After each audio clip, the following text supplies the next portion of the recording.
Bienvenidos a este video de cálculo integral. A continuación calcularemos una integral definida interpretándola como una suma de Riemann empleando el extremo superior izquierdo de los rectángulos de aproximación. El ejemplo que desarrollaremos es el siguiente. Integral entre menos 2 y 2 de 4 menos x al cuadrado de x, empleando la definición de integral. Sin embargo, la forma de construir los rectángulos que aproximan el área será tal que la esquina superior izquierda de cada rectángulo coincida con la gráfica de la función. Antes de empezar con la solución, grafiquemos la función a la cual queremos calcular la integral. Llamémosla f. Observamos que fácilmente podemos conocer la forma de la gráfica de f a partir de la gráfica de y igual a x2. Para esto procedemos en tres pasos. En un primer paso partimos de la gráfica conocida. En un segundo paso identificamos que menos x al cuadrado se obtiene de la gráfica anterior reflejándola con respecto al eje x. Finalmente, el tercer paso será graficar menos x al cuadrado más 4, la cual se obtiene al trasladar la gráfica anterior 4 unidades hacia arriba. Veamos gráficamente lo que acabamos de describir. La gráfica de y igual a x2 es decreciente desde menos infinito hasta x igual a 0 y creciente desde x igual a 0 hasta más infinito. Es cóncava hacia arriba en todo su dominio, el cual es el conjunto de los números reales, y pasa por los puntos menos 2,4, menos 1,1, 0,0, 1,1 y 2,4. Al reflejarla con respecto al eje x obtenemos y igual a menos x al cuadrado. Y al desplazarla 4 unidades hacia arriba obtenemos y igual a menos x al cuadrado más 4, que es la gráfica de la función f. Esta pasa entonces por los puntos menos 2,0, 1,3, 0,4, 1,3 y 2,0. El cálculo de esta área puede realizarse mediante sumas de Riemann, la cual consiste en aproximar el área por medio de la suma de áreas de rectángulos que en este caso tendrán su extremo superior izquierdo pegado a la gráfica. Para ilustrar el procedimiento, dividamos el intervalo menos 2,2 en 4 partes iguales y ubiquemos los puntos x0, x1, x2, x3 y x4 en las divisiones formadas. El primer rectángulo, el cual llamaremos R1, tiene su base entre los puntos x0 y x1, y su longitud la llamaremos delta x. Si evaluamos la función en el extremo izquierdo de la base, es decir, en x0, obtenemos f de x0 igual a 0, y entonces el primer rectángulo tiene altura 0. Para el segundo rectángulo, el cual llamaremos R2, su base es nuevamente delta x. Y su altura se obtiene evaluando la función en el extremo izquierdo, que es x1, es decir, su altura es f de x1. Procedemos de igual forma para el tercer rectángulo. Su base mide delta x y su altura f de x2. Finalmente, en el cuarto rectángulo, al igual que en los anteriores, su base mide delta x y su altura f de x3. En general, un rectángulo R'i tendrá su base entre los puntos xi-1 y xi, con longitud delta x, y su altura será la función evaluada en el extremo izquierdo de la base, o sea, en xi-1, con lo cual su altura tendrá una longitud de f de xi-1. Por lo tanto, el rectángulo R'i tendrá por área f de xi-1 por delta x, que es el producto de la longitud de su altura por la longitud de su base. Si tenemos el área aproximada con n rectángulos, el área de todos los rectángulos será sumatoria con i desde 1 hasta n de f de xi-1 por delta x.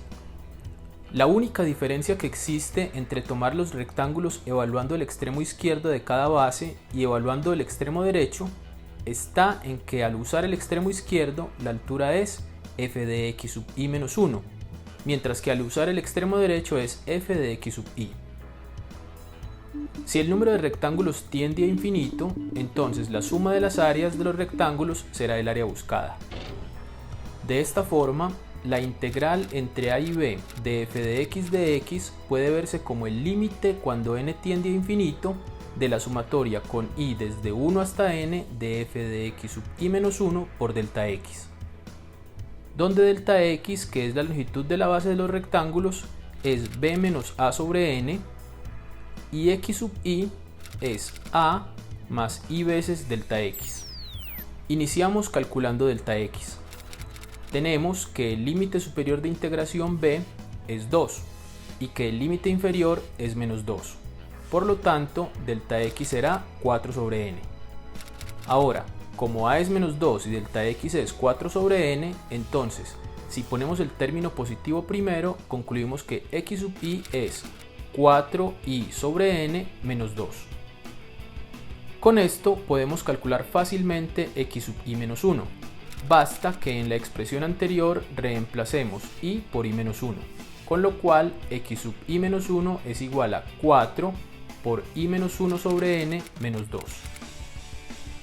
Empleamos ahora la definición de integral evaluando nuestra función en x sub i menos 1 para obtener límite cuando n tiende a infinito de la sumatoria con i desde 1 hasta n de 4 menos x sub i menos 1 al cuadrado por delta x. Reemplazamos x sub i menos 1 por 4 por i menos 1 sobre n menos 2 y delta x por 4 sobre n. Expandimos 4 por i menos 1 sobre n menos 2 al cuadrado para obtener el primer término al cuadrado, es decir, 16 por i menos 1 al cuadrado sobre n al cuadrado, menos 2 veces el primer término por el segundo, o sea, 2 por 4 por i menos 1 sobre n por 2, más el segundo término al cuadrado, que es 4. En el numerador del primer término que se encuentra entre llaves, escribimos i menos 1 al cuadrado como i al cuadrado menos 2i más 1. En el segundo término multiplicamos 2 por 4 por 2 para obtener 16. Dentro de los corchetes cancelamos 4 menos 4. Tomamos factor común 16 en los dos términos que quedan dentro de los corchetes y multiplicamos por el 4 que se encuentra por fuera. Obtenemos 64 y lo ubicamos por fuera del límite. El signo menos que precede el primer fraccionario le cambia el signo a cada uno de los términos del numerador. Y para realizar la suma de fracciones, tenemos presente que el denominador común es n al cuadrado. Entonces, el numerador del segundo término, es decir, i menos 1, queda multiplicado por n, o sea, in menos n. Multiplicamos los denominadores n al cuadrado y n para obtener n a la 3. El cual, al no depender de i, por las propiedades de la sumatoria lo podemos ubicar por fuera de ella. Escribimos la sumatoria de 5 términos como 5 sumatorias sumadas o restadas de acuerdo al signo correspondiente y teniendo presente que los factores que no dependan de i pueden ubicarse por fuera de la sumatoria. Podemos entonces reemplazar cada una de las sumatorias obtenidas por sus respectivos valores. La sumatoria con i desde 1 hasta n de i al cuadrado es n por n más 1 por 2n más 1 sobre 6. La sumatoria con i desde 1 hasta n de i es n por n más 1 sobre 2. La sumatoria con i desde 1 hasta n de 1 es n. Nuevamente la sumatoria con i desde 1 hasta n de i es n por n más 1 sobre 2. Y la sumatoria con i desde 1 hasta n de 1 es n. En la segunda fracción que queda entre corchetes cancelamos el 2 del numerador y del denominador.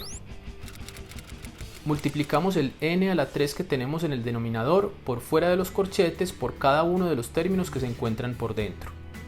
Obtenemos 6n a la 3 en el primer denominador, n a la 3 en el segundo, n a la 3 en el tercero, 2n a la 3 en el cuarto y n a la 3 en el quinto. Simplifiquemos ahora n en el numerador y denominador de la primera fracción. Obtenemos n al cuadrado en el denominador. También en la segunda fracción, para obtener n al cuadrado en el denominador. Igualmente en la tercera fracción y obtenemos también n al cuadrado en el denominador. En la cuarta fracción simplificamos n al cuadrado y obtenemos n en el denominador. De igual forma en la última fracción, en donde también obtenemos n en el denominador. Por las propiedades de los límites, escribimos el límite como la suma o resta de 5 límites, dependiendo del signo correspondiente.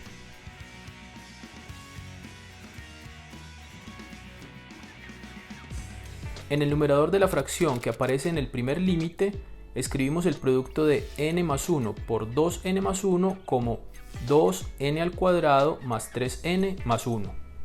En el segundo límite tenemos el cociente de dos polinomios, en el cual el grado del numerador es menor que el grado del denominador. Por lo tanto, este límite es 0. Lo mismo sucede con el tercer límite. Con respecto al cuarto límite, tenemos el cociente de dos polinomios de igual grado.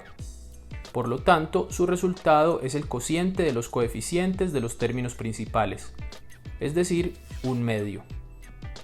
En el último límite tenemos la misma situación que en el segundo y tercer límite, por lo tanto, el resultado es 0.